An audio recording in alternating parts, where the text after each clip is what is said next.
आज बात बच्चे के आईक्यू को लेकर।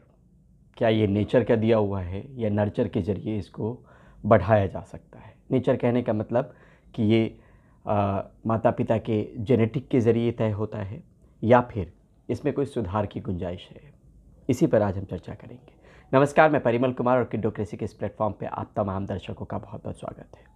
इस वीडियो की शुरुआत में ही मैं आप लोगों से गुजारिश करना चाहता हूँ कि अगर इस चैनल को सब्सक्राइब नहीं किया है तो सब्सक्राइब प्लीज़ करें, क्योंकि उससे हमारा मनोबल बढ़ेगा और हम ढेर सारे इस तरह के वीडियोज़ लेकर आते रहेंगे। आज की जो बातचीत है वो किसी बनी बनाई कहानी नहीं बल्कि शोध के आधार पर ये चीज़ों को रखने की मैं कोशिश करूँगा, बताने की कोशिश करूँगा।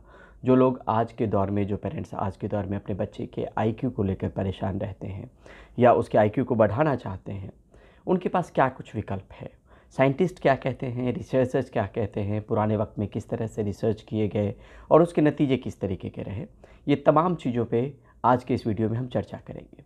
सबसे पहले बात एक स्टडी की जो इस बात की ओर इशारा कर रहा है कि एक बहस बहुत लंबे समय से है, nature versus nurture, genetics versus environment, किसकी कितनी भूमिका होती है आपके बच्चे के आईक्यू को लेकर। तो personality and individual differences journal ने इस स्टडी को पब्लिश किया है। ये स्टडी ट्विंस पे की गई है, यानी जुड़वा बच्चों पे। जुड़वा बच्चे कहाँ कहाँ के लिए गए? चाइना के, डेनमार्क के और वर्चुअल ट्विंस। वर्चुअल ट्विंस के बारे में भी आपको बताएंगे, लेकिन पहले चाइनीज़ बच्चों की बात करते हैं। और इसमें ये देखा गया कि आखिर क्या कुछ है जो निर्भर करता है कि अगर जुड़वा बच्चे हैं तो क्या उनका आईक्यू का लेवल जो है, क्योंकि एक ही माता पिता के बच्चे हैं या अलग अलग माता पिता के बच्चे हैं, तो ये अलग अलग कैटेगराइजेशन करके ट्विंस को जो है, एक माहौल में पल बढ़ रहे हैं, एक परिवार के बीच में पल बढ़ रहे हैं वो ट्विंस, या एक ही माता पिता के बच्चे तो हैं लेकिन अलग अलग इन्वायरमेंट में उनकी परवरिश हो रही है।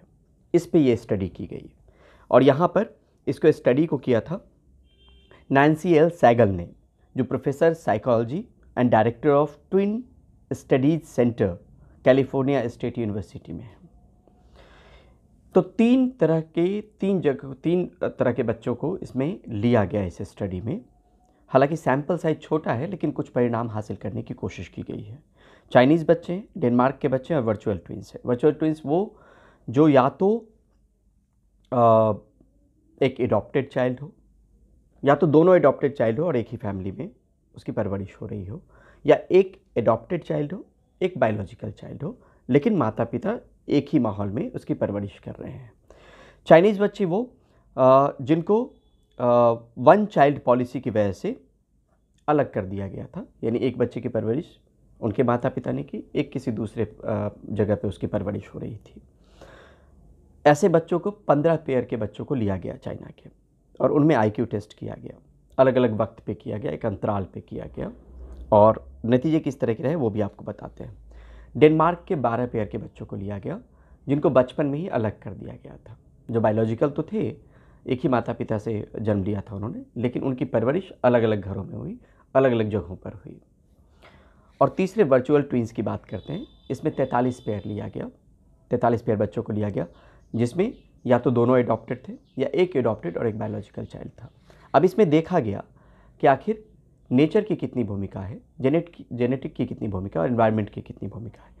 तो जो ट्विंस थे, जो एक ही माता पिता के बच्चे थे, वो चाहे चाइना के हो या डेनमार्क वाले बच्चों का सैंपल हो, उनके आईक्यू लगभग एक ही समान थे। अलग अलग वक्त में जो टेस्ट किया गया उनके आईक्यू लगभग एक समान थे। लेकिन जो वर्चुअल थे, वर्चुअल ट्विंस, उसमें देखा गया कि एनवायरमेंटल फैक्टर शुरुआती दिनों में तो दिखा, लेकिन बाद में उस तरीके से नहीं दिखा। मतलब माहौल तो एक था, एनवायरनमेंट तो एक था, लेकिन उनके आईक्यू एक नहीं थे। और बाकी चाइनीज़ और डेनमार्क के बच्चे जो अलग अलग जिनकी परवरिश हो रही थी, अलग अलग माहौल में हो रही थी, एनवायरनमेंट में हो रही थी, उनका आईक्यू लगभग सेम था। 2 बार जब आईक्यू टेस्ट किया गया तो देखा गया। तो यहाँ पर इस बात से बल मिलता है कि जेनेटिक फैक्टर बहुत इम्पॉर्टेंट रोल अदा करता है बच्चे के आईक्यू में, ये शोधकर्ता कह रहे हैं। एक चीज़ और यहाँ पे ध्यान देना जरूरी है कि एक शोध और है हमारे पास, वो भी आपको बताते हैं। ये शोध जो है वो स्कॉटलैंड के ग्लासगो के social and public health sciences unit के शोधकर्ताओं ने किया। करीब 13,000 का सैंपल साइज था इनका और 14 से 22 साल के बच्चों को इसमें शामिल किया गया और हर साल इनका आईक्यू टेस्ट किया गया। इसमें यह बताया गया कि जो बच्चे तेज़ होते हैं उसमें माँ के जेनेटिक की भूमिका होती है। माँ के जेनेटिक्स डिसाइड करते हैं कि बच्चे कितने तेज होंगे। इस रिसर्च में ये बात निकल कर सामने में आया। लेकिन ये भी जोर दिया गया इस रिसर्च में, जो हमारे और आपके मतलब की चीज़ है, कि 40 से 60% हेरिडेटरी की भूमिका होती है आईक्यू में और बाकी जो बचता है करीब 40% उसमें इन्वायरमेंट की भूमिका होती है। इन्वायरमेंट में क्या होता है? Education, nutrition, current media environment जिस तरीके का है, डिक्लाइनिंग जो रीडिंग हैबिट होती है वो, और ऑनलाइन एक्टिविटी जो आज के दौर में चल पड़ा है, ये तमाम चीज़ें जो हैं वो फैक्टर के तौर पे देखी जाती है।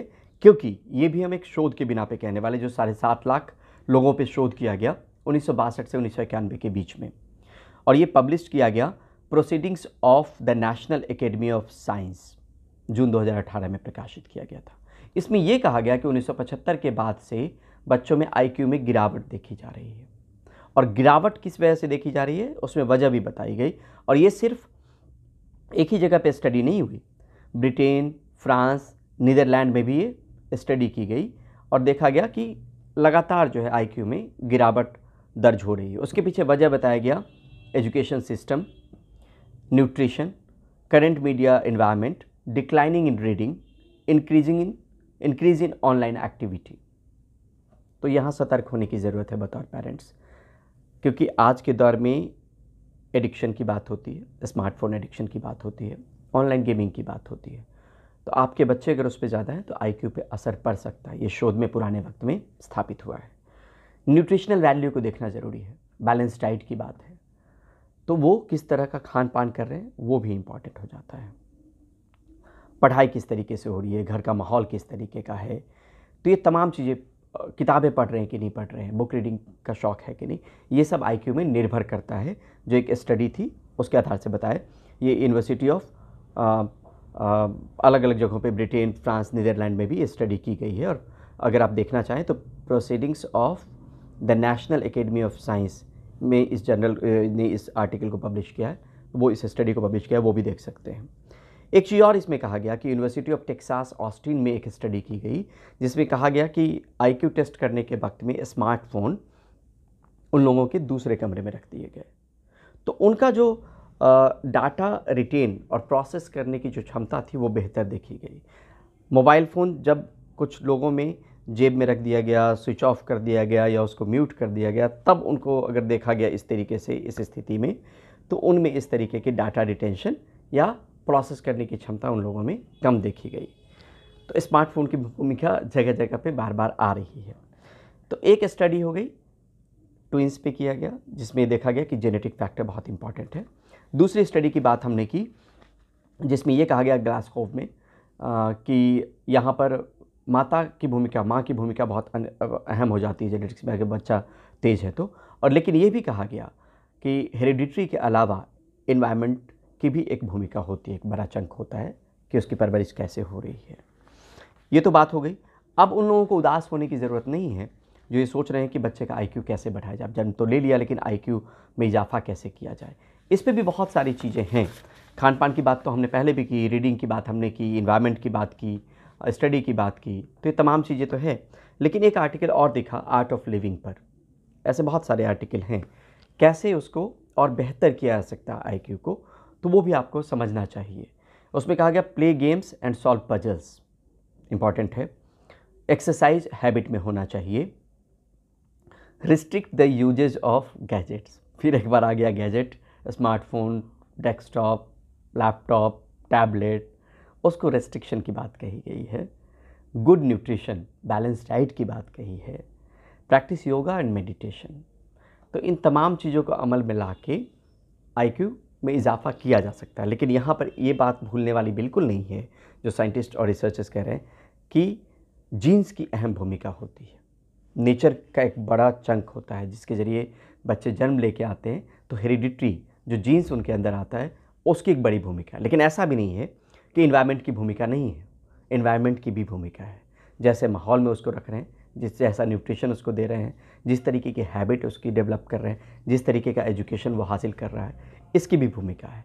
तो इन तमाम चीज़ों को अगर ख्याल में रखेंगे तो जिस आईक्यू को लेकर हम चिंतित रहते हैं, बच्चे के आईक्यू को लेकर, उसमें बढ़ोतरी हो सकती है, एक हद तक बढ़ोतरी की जा सकती है। और आप भी चाहें तो तरह तरह के जो सिर्फ न्यूज़ मटेरियल है उस पर नहीं जाएं, आप स्टडी को ज़रूर देखें, रिसर्च को ज़रूर देखें।